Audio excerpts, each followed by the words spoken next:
Next, the United Nations top court has started hearings on the legal obligations of countries to fight climate change and the consequences of contributing to global warming.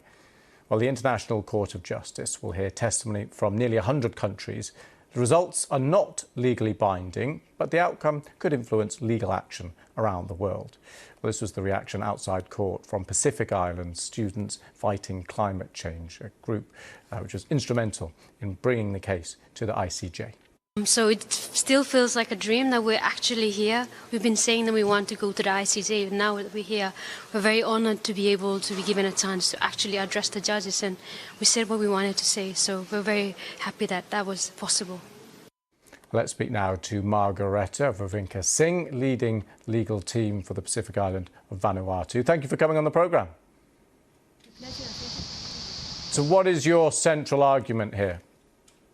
The central argument is that the conduct that has caused the climate crisis is unlawful under international law, and that as a result, those responsible incur legal consequences, which includes having to cease the unlawful conduct and making reparations for the injury. So you believe the action taken by countries that have increased global warming, producing climate change, need to pay compensation effectively to that to countries who haven't caused it but are potentially suffering the impacts? Exactly. And so but this has no legal standing. Can you just explain the legality of this? Yeah, so it's true that the advisory opinion itself, as the name suggests, is not legally binding. However, the court is actually interpreting or clarifying existing international law. So what the court says is very much about law that is already binding on states. And so if states do not do what the court indicates needs to be done under international law, those states will actually be in breach of their legal obligations. I see. And we have lots of countries will be represented at The Hague putting their points forward. Just talk us through what is expected to happen. So we see a little bit of a schism between states and organizations, because also 11 international organizations participating, states and organizations that wish to see a strong outcome and those that want to see an outcome that essentially is not going to make much of a difference in practice and will retain the status quo.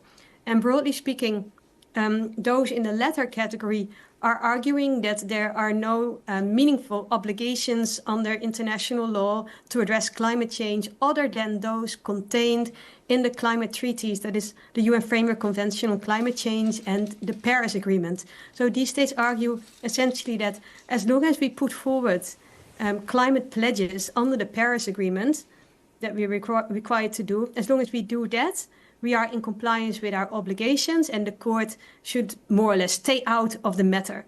And then the other side of the spectrum is the most affected, the climate vulnerable states that say that the Paris Agreement is relevant, but there are other obligations that are also relevant, such as human rights obligations, obligations to respect the right to self-determination, obligations to protect and preserve the marine environment, obligations to not cause transboundary environmental harm. And all of these obligations, when you take them together, it's clear that then states are not complying with these obligations because of their acts and omissions that already have caused significant harm to the climate system and other parts of the environment, resulting in already violations of these rights.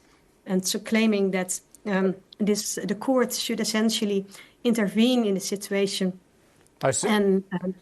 I see that, and I'm outlining in detail the obligations there, and that second part, which we touched on right at the beginning, of potential consequences for states.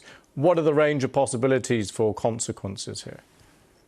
But the consequences under international law of any internationally wrongful act or violation of international law are always, as a matter of principle, the same.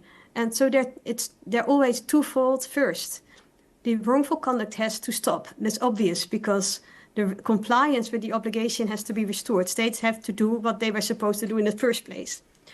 And then if the violations are it will be appropriate for states to offer guarantees of non-repetition. So I see. Some kind of a certain assurance that the obligation, the violations won't happen again. And the second is the obligation to make full reparations for the injury caused by the wrongful act. I see. Margareta Wawrinka Singh, we have to leave it there, but thank you very much for coming on the programme. Thank you. My pleasure.